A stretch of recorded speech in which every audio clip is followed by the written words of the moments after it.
Salam hörmətli abituriyentlər, Şəki xanlığı haqqında danışırıq. Şəki xanlığının əsasını Hacı Çələbi qoymuşdur. Gördüyünüz xəritə üzərində bu bölgədədir Şəki. Hacı Çələbi 1748-ci ildə Qarabağla döyüşür. Bayat savaşı, Şəki hücum edir Qarabağa. Onun müttəfiqi də Şamaxı idi. Lakin 1748-ci ilin Bayat savaşında Qarabağ xanlığına məğlub olur. Cara hücum eləyən Teymurazın qüvvələrini məğlub eləyir. İraklini məğlub eləyir 1751-də. 1752-ci ildə Azərbaycan xanları Gürcülərlə birləşir. Qızılqaya xəyanəti baş verir. Şəki xanı Hacı Çələbi bunun acığını çox pis çıxır. 1752-ci ildə həm Gürcüləri məğlub eləyir, həm də xanları azad eləyir. Və İraklinin məğlub edilməsi ilə, Gürcülərin məğlub edilməsi ilə Qazax, Şəmşəddin, Borçalını Şəkiyə birləşdirir. Bunun ardınca Şirvana yürüş eləyir. Şirvana yürüşü də uğursuz olur 1755-ci ildə. Ardınca Cənubi Azərbaycana yürüş eləyir, Təbrizə.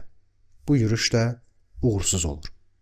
Osmanlı İmperiyası ilə diplomatik münasibətlər saxlanır, xanlıqda geniş quruculuq işləri aparılır, vergi sistemi nizamlanır. Yəni, Hacı Çələbi Azərbaycan tarixində nə qədər məşhur bir fiqur olsa da, nə qədər cəsarətli və ağıllı dövlət xadimi olsa da, çox maraqlıdır ki, onun Qarabağ üzərinə yürüşü də uğursuz olur, Şirvana yürüşü də uğursuz olur, Cənubi Azərbaycana yürüşü də uğursuz olur. Buna diqqət edək mütləq.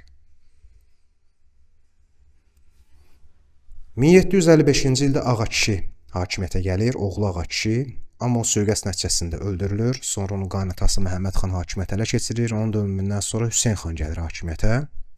1759-1779-cu illərdə.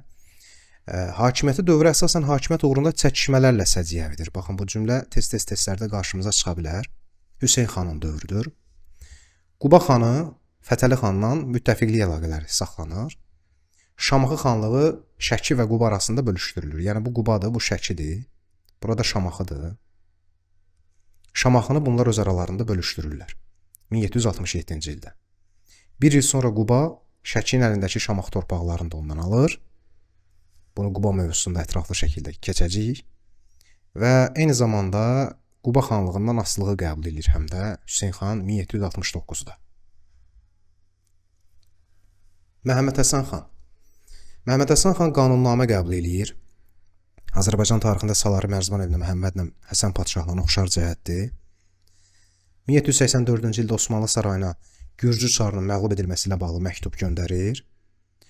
Quba xanlığından asılığın qəbul edilməsidir 1785-ci il. Amma Qubalı Fətəli xanın ölümündən sonra Qubanın asılığından çıxır 1789-da. Səlim xan Ağa Məhəmməd şaha tabe olur Qacarın 1797-ci il yürüşündə.